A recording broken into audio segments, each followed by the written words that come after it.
the goal is, how do I activate, right? And the way that you do that, in my opinion, is by posting great content, continuing to post great content, making great offers, and giving them what they want frequently, supported by ads. And so the great content piece, to me, is a must for most artists, and we've talked about it so much, but like, especially if you're trying to warm people back up, you're going to have to experiment what content's connecting. And then once you figure that out, go ahead and do it. You are now listening to the Creative Juice podcast, brought to you by IndiePRO.io.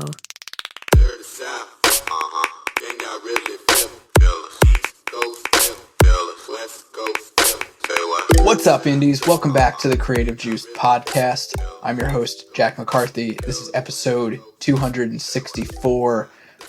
Maybe you found yourself wondering, how can I make music marketing work for me, for my specific situation? I've gotten a lot of questions like this over the years. How can specific campaign types or strategies apply to me if I have, or what if I am this kind of person? So today we're going to be playing a game of what if on the show here and run down, kind of at a high level and also a bit of a tactical level, some strategies for different scenarios that we've come across in conversations with agency clients, with founder students, with indies in our community.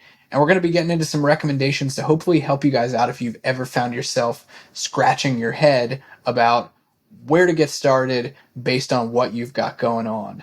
And I'm super excited about this. With me, as always, is my co-host, Mr. Ed Isola. Ed, I'm curious to know, what are some of the questions that you've gotten over the years about specific, scenarios that people have found themselves in where they've been like, I don't know what to do? Yeah, I mean, what's encouraging about this is that there really are like a couple of buckets that you will fall into as an artist when you're saying, what should I be doing? It's not like there are infinite possibilities. So that's encouraging. Obviously, the downside is if you're in one of those buckets, you're like pulling your hair out, like, great, but what do I do, right? And so that's the whole point of this episode, is to kind of run through some of those. Do you want to start on this from small to big, or go from big artist to small? What do you prefer? I think let's attack from small to big, because I think that there's a few kind of interesting places that artists that are just growing, maybe from like a grassroots level, can find themselves in, as opposed to an artist with a larger fan base. I think those buckets get fewer as you grow, but especially now in the era of streaming and viral content and songs that go viral on TikTok, artists can find themselves in pretty tricky spots in the earlier stages of their growth. So maybe we start there.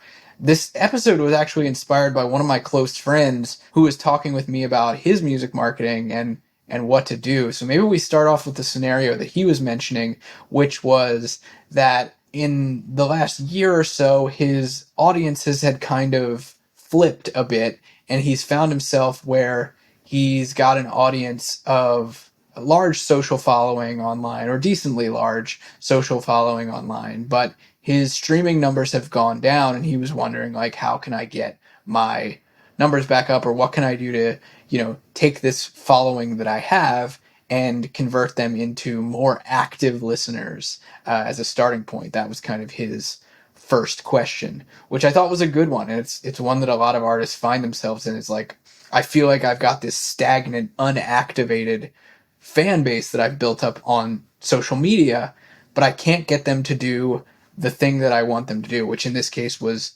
actually just go engage with the music that he's releasing. Yeah, absolutely. And I think obviously, like, asterisk mark, that we're kind of looking at it from the place, not necessarily of artists, this episode rather, not necessarily of artists that are just starting off and, are truly like square one, but we're kind of looking at like, okay, you have fans on social, but you have people that aren't taking the actions you want, and you have a small listenership. I definitely think that's like scenario number one.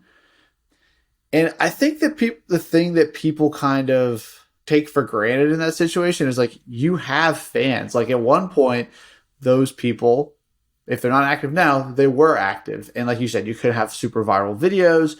I mean, this is something I've experienced for myself, where it's like, oh, like the number of people that's listened to Just a Little While are not the same number of people that like constantly engage with what we're doing. And I think that there's a couple things that you can do there to activate people. Number one, I think like you have to ignore the fact that, especially if you have a big spike of people, some of those people are going to taper off. You have to accept that, and you can't always try to like reach the heights that you were at with every piece of content. So I think that's just a mindset framing type thing. In terms of actionable things that you can do to engage with the audience, the goal here, if you have a lot of fans but you have small listeners, the goal is how do I activate, right? And the way that you do that, in my opinion, is by posting great content, continuing to post great content, like, and making great offers and giving them what they want frequently, supported by ads. And so the great content piece to me is a must for most artists, and we've talked about it so much, but like, especially if you're trying to warm people back up, you're going to have to experiment what content's connecting. And then once you figure that out, go ahead and do it. A good example of this is that, for the longest time for us online, just fan finder videos were like were the thing that always worked for us. And they still work for us, but they work, especially on TikTok right now, less so well than they did historically for us. And so then that leaves you at a place of, well, what do I do to warm these people up? Randomly figured out that, like, for our audience, duets do well, right? And so we're in the process of figuring out, well, how can we incorporate duets more? And that's a work in progress. But like, same situation where, to me, you kind of just start exploring rather, and when you find something that works, then you double down on it. But that's kind of place number one, is like you explore the content, you try different pieces of content, you see what's working. Is it performance clips? Is it live content? Is it duets? Is it, in the studio? Is it raw acoustic videos? Like, I don't know. You have to try that for each band. But that's the first thing that I think you can kind of jump into in terms of how do I reactivate fans, is exploring content. I think that's really good for sure. And I think this is another point that I would make to an artist that finds himself in that situation where they've got a large social following. And that following might have come from a variety of different places. Maybe you had a song that was featured in sync, or, placed with a YouTube video from an unaffiliated artist or YouTuber or something like that. Maybe you just kind of had a group of people that you hung out with that were really popular, and their fans kind of became your fans. Either way, like you said, Ed, you have to discover what kind of content those people engage with and start to use it. And I think you have to critically look at your release schedule if you want to start getting people listening, because you have to at least appear to be active.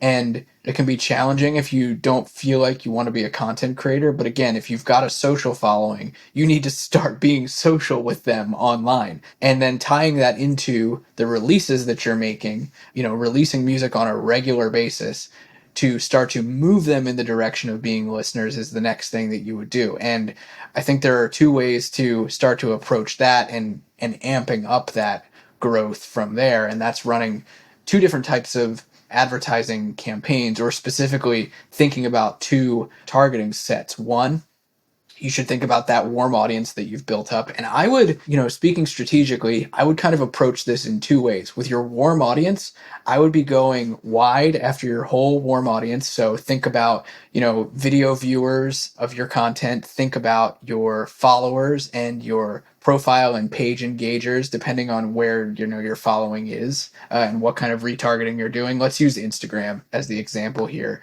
You're going to want to be retargeting those people. And not only that, I think you should go, wide in terms of time period.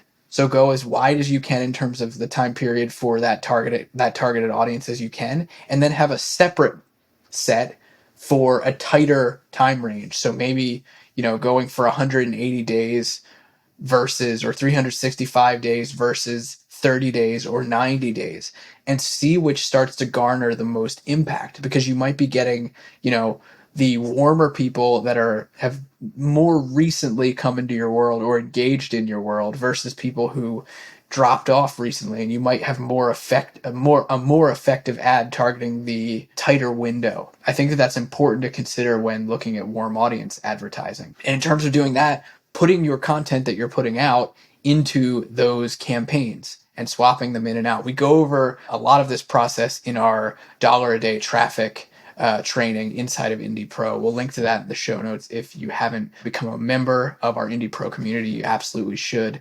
This training in particular is a good one for driving your warm audience to take action based on the content that you're putting out. So you can check that out. We'll leave a link in the show notes. But that's kind of point number one, I think, when it comes to advertising to warm. Yeah, absolutely. If you want to go ahead and run through advertising to cold as well. Yeah, and then additionally, next to your warm audience campaigns, you're going to want to get some new people into the fold as well. So going after cold audiences and starting to bring them specifically to become listeners by driving traffic over to streaming, I think is the secondary approach to take, and focusing your advertising there. Because if you can't activate the audience that you do have, you can start to get new people in there who are going to become activated listeners. That's what I would focus on as far as cold advertising goes. So thinking about Instagram Reels ads, vertical video ads on stories and things like that, longer form videos in feed, all of those kinds of creative pieces and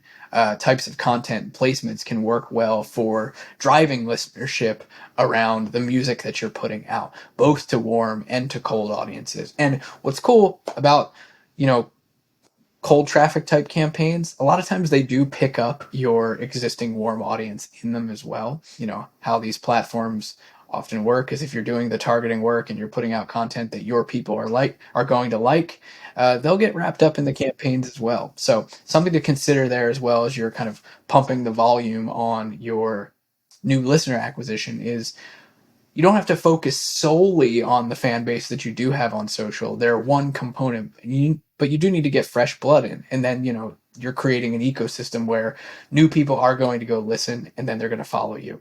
So those would be the things that I would focus on when it comes to advertising and getting the base that you've built up kind of re-engaged, activated as listeners, moved over, and get new people into the fold as well. Yeah, and I think that's such a great take on how to use the advertising to reactivate, because it's not just like, oh, hopefully it works, right? Like it's the thing that is about, like, I have fans on social, but they've gone somewhat cold.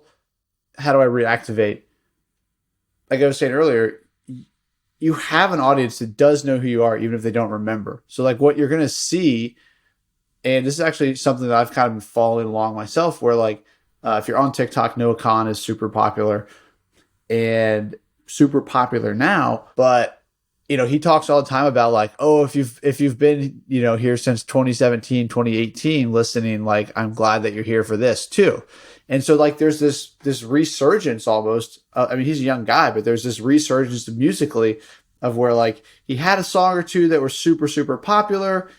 And then like it kind of just went through a phase of like writing and COVID and writing more music. And then like, oh, now there's like this huge peak again.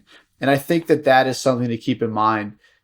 If I look at my personal, Spotify for artists, and I look at what our streaming history has been, right? Like it starts off, it grows, it peaks, it comes down, it goes for a while, it goes up again. And now we're operating at a higher level than we ever were. And it kind of comes down, and like it just keeps peaking and growing. And I think what the takeaway there is, like, you are going to go through periods where people are less engaged, but that shouldn't change your mindset about how you're going to be consistent, how you're going to post content, and how you're going to do it, frequently, consistently, like I was saying. What's exciting about the fact where you're like, oh, people aren't engaging, it's kind of like, oh, well, now you kind of have a little bit of carte blanche to try different things and throw it all at the wall, so to speak, because like, the only way you lose if you have had fans, you have that sign of like, oh, this is positive, is if you stop going. If you keep going, something sooner or later is going to connect. And that's the thing I think to keep in mind. As soon as something else peaks, they're going to be like, oh, I remember so-and-so from this thing and I loved that. And now they're back again. Like nobody stays in the news cycle, so to speak, 24/7 unless you're like Taylor Swift and want to stay in the news cycle 24/7. That's a really good point, and I think a lot of artists try to artificially make this happen. This actually drives me nuts. The like blackout periods that artists will do where they wipe their social media and then they try to come back with like a newsworthy event of something being out now.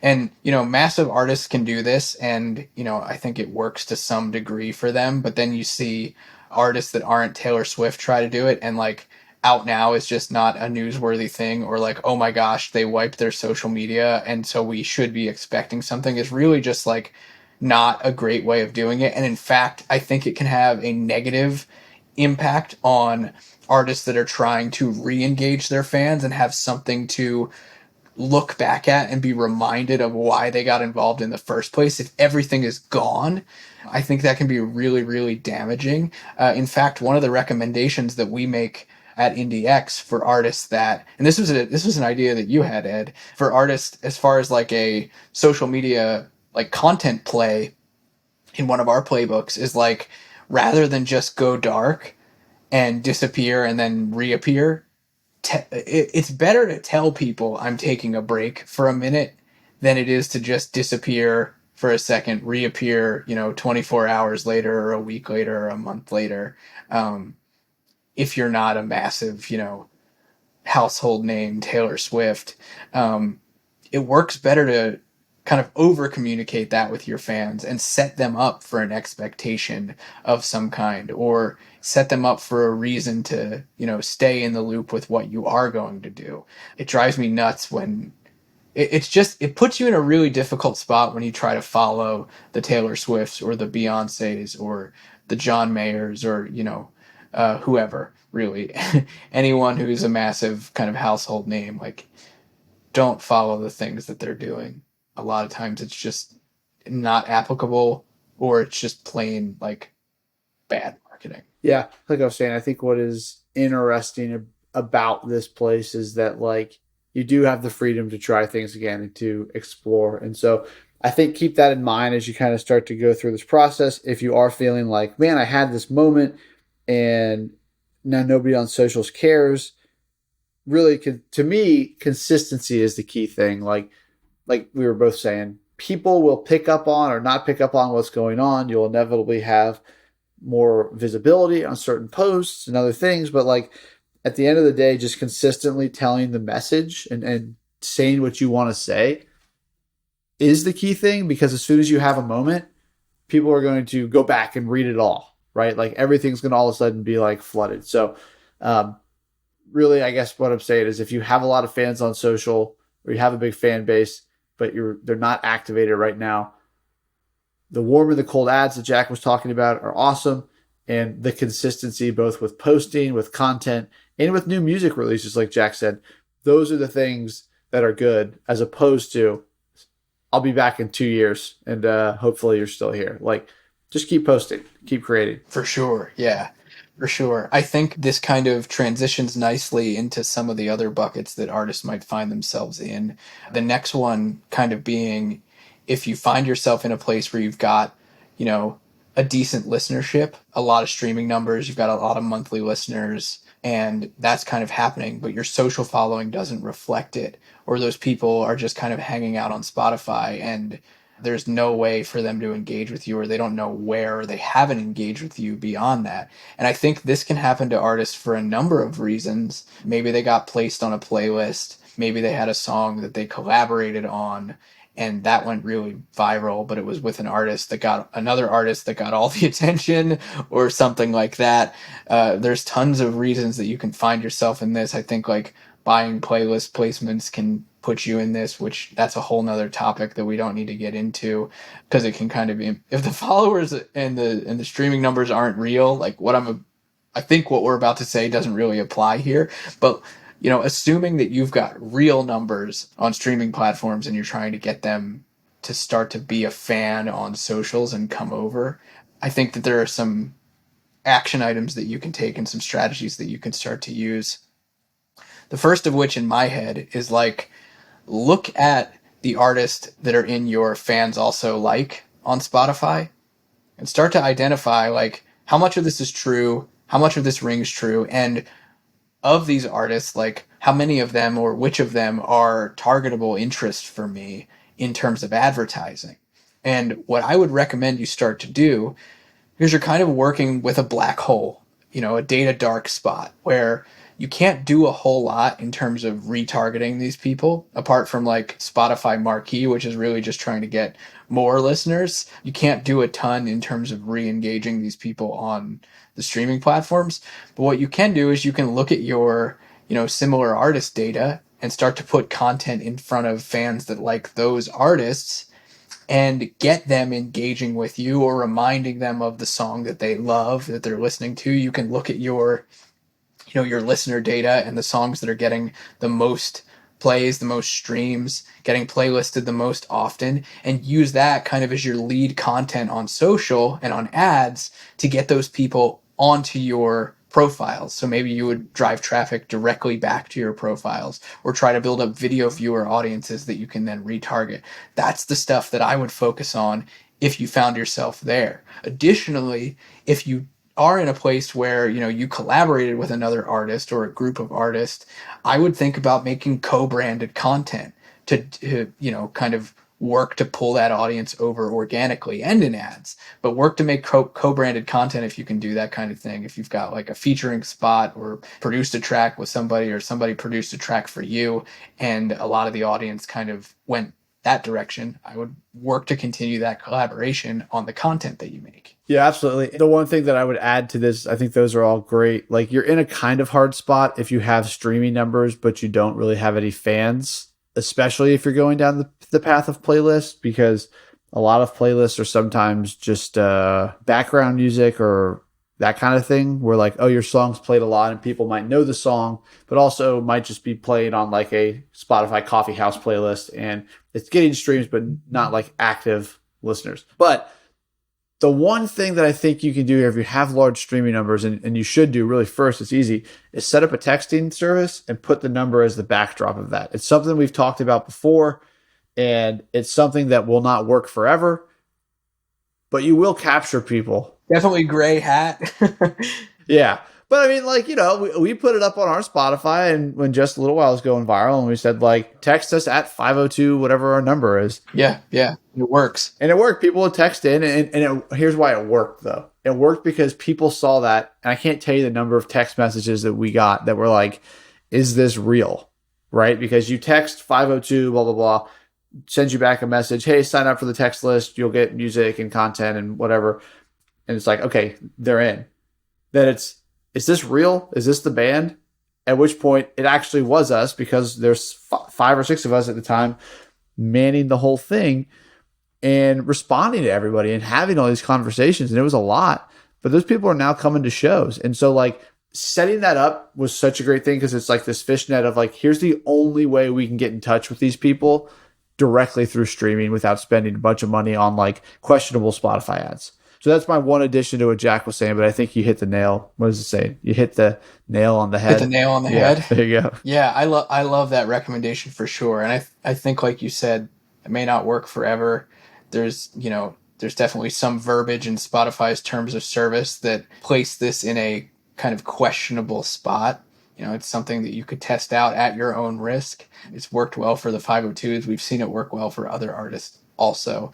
And it also leans into the direction of kind of the next bucket was like, you've got listenership and maybe some social following or a social following building up, but you don't have customers or an email list. And that's where you start to do things like that, where you start to offer bribes, offer opportunities for people to get onto your list. All of that kind of stuff, I think, is really good. And this is where these buckets start to come together, I think, as you're growing as an artist. Like I said earlier, you get to have fewer of these. And this is where a lot of the artists that we work with at IndieX, they're finding themselves in a place where we go into a world where the audiences are looking like this. We've got big streaming numbers. A lot of our revenue is coming from there. We have a big social following. And what do we need to be focusing on next is email list growth and customer growth, revenue through e-commerce. That's, a big pile of money that's just being left on the table.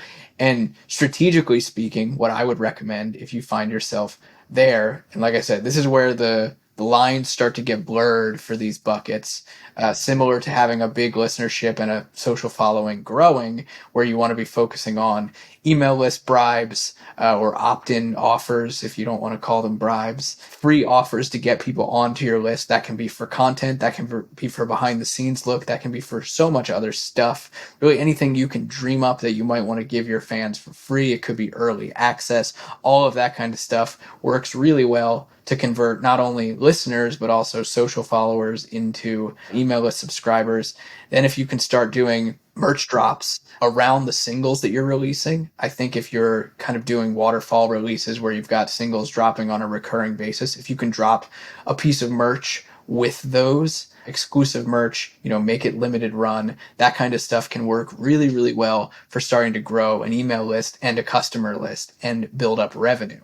So that's the kind of stuff that I would focus on in that world. And then as you continue to grow, you start to look at running regular sales promotions, building out merch drops around anything else that fits into the calendar. We've done plenty of episodes on what we do at IndieX for artists that are in this stage, and I'll link to some of those in the show notes. I can think back to some of the more recent case studies that we've had. Andy, with his case study on one of our more recent clients, one of the more recent case studies that we did back towards the end of the year, you and I, Ed, where we were talking about a Black Friday rollout that we did for an artist.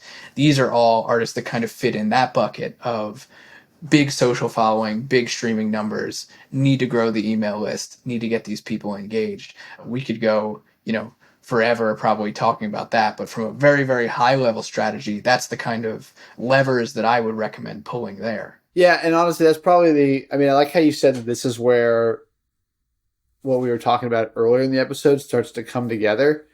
And I also think this is where you can start to get more creative, like you said. You can make bribes, you can make giveaways. And there's really not a wrong bribe or a wrong giveaway. That's what's always exciting to me about this point, is that if you say, hey, I think people might like this, set it up, try it. Like, if they don't, then nobody saw it or nobody cares, and you move on to the next thing. Honestly, I've never thought about the whole dropping the merch piece with the singles, but I really like that idea, especially if you keep it limited quantity. I think that's like the key to that idea, is that, hey, I got 20 of these things and I'm giving them away, or you can buy them for $10 or whatever. But like, it starts to create this buy-in where, oh, well, I've got, the original keychain or what, whatever the item is. I don't know, but I love that idea. Maybe we'll try that as well. But I think that can really work well based on what your goal is too. Like if you're looking at your email list and you're saying, we have to grow this before we turn these people into customers, we got to get the contact info, right? Like some of these fans, here, let's put yourself in the shoes of we'll expand the buckets out a little bit. You've got a social following, you've got listenership, but you have a small email list and you've never sold anything online to anyone before. You have no store. You're probably going to have more success trying to get people onto your list for the first time than you are trying to, sell straight away. You'll get a bigger buy-in of people if you offer them something for free first, especially if you're doing some kind of contest or giveaway around it. It's something, exclusive to them, very, very limited, and, you're kind of picking someone at random. It builds up that sort of like anticipation of like, oh, I could win, as opposed to, oh, I have to pull out my wallet. That's the kind of thing where giveaways can work well, I think, at this phase, especially around like singles. If you want to do it recurring, all of a sudden you can build up a large email list and those people are going to be primed to buy. So you literally could have something right on the back end where, you're giving something away, and then the consolation prize for anyone who didn't win is a discount on a piece of merch in your store. So you're taking people from, fan at an engaged level or a listener level into permission, where they're opted in to talk to you because they wanted something cool that you were offering for free. And you could take them pretty quickly into the possibility of being a buyer for the very first time. That kind of, accomplishes a few stages of the buddy system right then and there in one kind of marketing campaign, which is pretty dope, as opposed to going straight sale, where I think I would recommend that if you've got, a little bit of both going on. You've sold before, you have a store, people have had exposure to you selling. I think that can be really powerful, because then you've got a customer list who will be more likely to buy from you again, 7 times more likely to buy from you again. It's going to be easier to sell to them than it is to, a fan who's never bought before.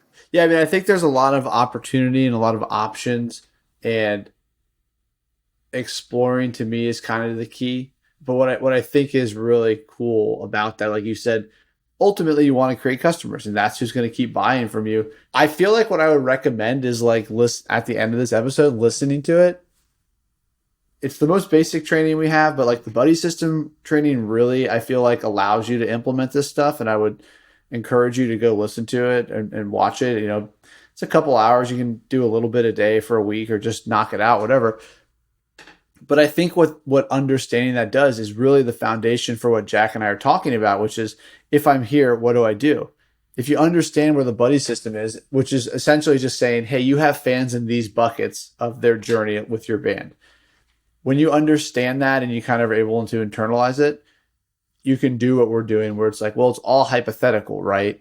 But like, here's the things that you can try, and here's the places where you'd want to move them to the next phase. And so I think we really outlined probably what are the 3 biggest options or the 3 biggest buckets that people might fall into.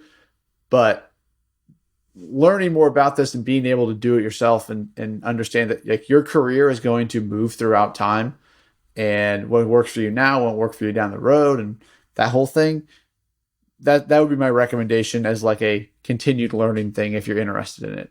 Well said. We'll make sure to link to the buddy system training in the show notes as well. That's available inside IndiePRO.